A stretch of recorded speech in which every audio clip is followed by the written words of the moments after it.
और चलिए आगे बढ़ेंगे। इस बीच एक बड़ी खबर आपको बताएंगे। केंद्रीय कृषि मंत्री शिवराज सिंह चौहान का स्टेटमेंट आया है सामने।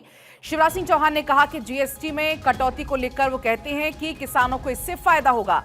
ट्रैक्टर खरीदने में 65,000 रुपए की बचत होगी, अर्थव्यवस्था मजबूत होगी, देश की प्रगति में मदद मिलेगी। अभी आप सुन भी रहे थे केंद्रीय मंत्री अश्विनी वैष्णव को भी उसी बात का वो भी जिक्र कर रहे थे कि हर एक परिवार के मन में ये चाहत होती कि छोटी गाड़ी है तो बड़ी गाड़ी ले। और इसी प्रकार से शिवराज सिंह चौहान की तरफ से भी कहा गया कि किसानों को काफी फायदा होगा।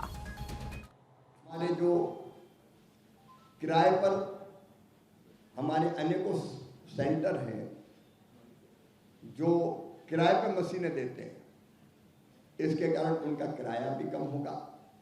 देखो हमारे यहाँ मैंने कहा लैंड होल्डिंग कम है, इसलिए इंडिविजुअल किसान महंगी मशीनें नहीं खरीद सकता और मैकेनाइजेशन के बिना, टेक्नोलॉजी का इस्तेमाल किए बिना उत्पादन ज़्यादा बढ़ नहीं सकता।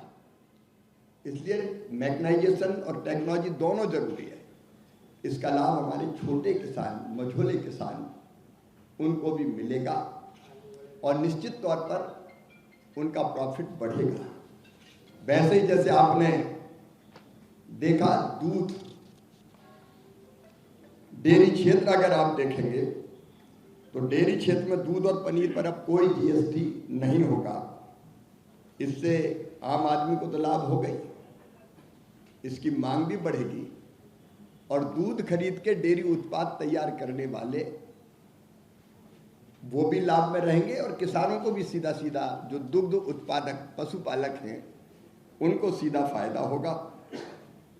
मक्खन, घी, इन पर भी जीएसटी कम की गई है, तो निश्चित तौर पर ये स्वदेशी उत्पाद ज़्यादा बिकना प्रारंभ होंगे। दूध के डिब्बों पर भी जीएसटी घटाई गई है, उसका लाभ भी डेयरी क्षेत्र को मिलेगा और डेयरी क्षेत्र अगर आगे बढ़ेगा तो सीधे किसान और पशुपालक आगे बढ़ेंगे। वैसे जीव कीटनाशक और सूक्ष्म पोषक तत्वों पर 12 जीव कीटनाशक और कई सूक्ष्म पोषक तत्व है, माइक्रो न्यूट्रिएंट, उन पर भी जीएसटी घटाई गई है।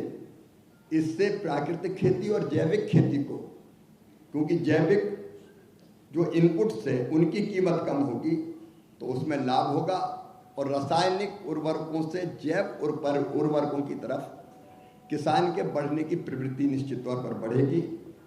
फर्टिलाइजर पर भी जो ammonia, sulphuric acid, nitric acid, इन पर भी 18% से घटा के जीएसटी 5% की गई है। ये कच्चा माल है जो उर्वरक तैयार करता है, इससे भी निश्चित तौर पर इनकी कीमतें कम होगी तो किसान को उसका भी लाभ होगा।